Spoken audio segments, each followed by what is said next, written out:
Ashley Linda come, and she's going to read a story that is not made up. This story is a story of somebody sitting in this room right now, the things that they've lived through. And when you listen to the story, you might be tempted to think, is that for real? I'll just go ahead and tell you, it is for real. I want Linda to come up, and she's going to read a story from one of our overcomers here at a church called home. Man, don't y'all love Linda? Go ahead there, man.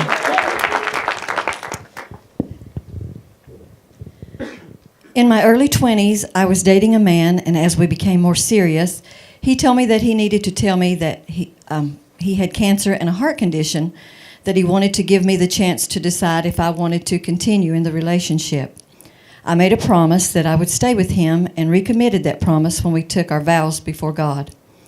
I was used to him the whole time we were dating, going to the doctor each week and giving me updates on how things were going.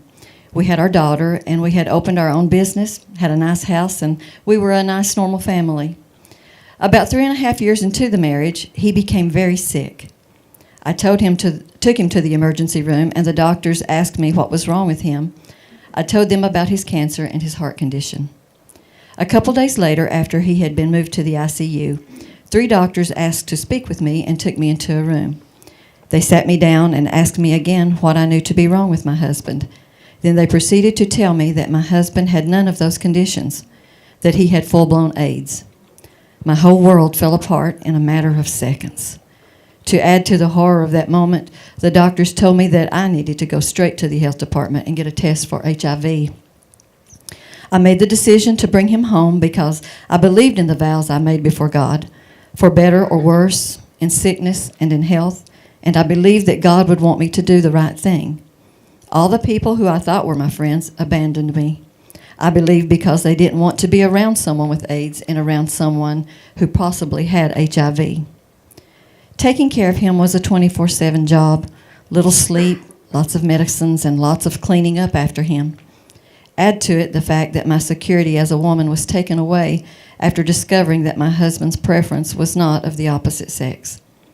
After a month and a half of this nightmare continually getting worse, I decided I couldn't handle it anymore. I didn't want to deal with it, and so, after finally getting my husband to bed, I went to the kitchen, took a handful of his pain medicine and a glass of whiskey, and I lay down on the couch. However, I woke up bright and early the next morning without even a headache.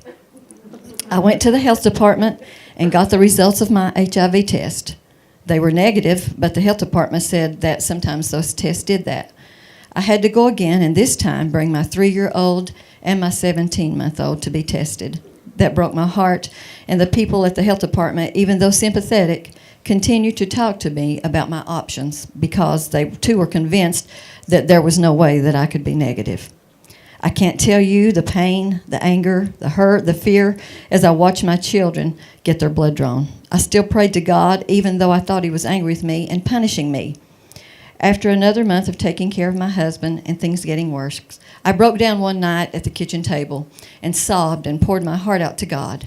I begged him, "Please, God, take him or me because I can't do this anymore." My husband passed away 2 days later at home. After everything was said and done, I had lost everything: my house, business, car, and I had no money. I was still a very angry person for a really long time. Here is what I have recently learned and understand. It is okay to be angry with God.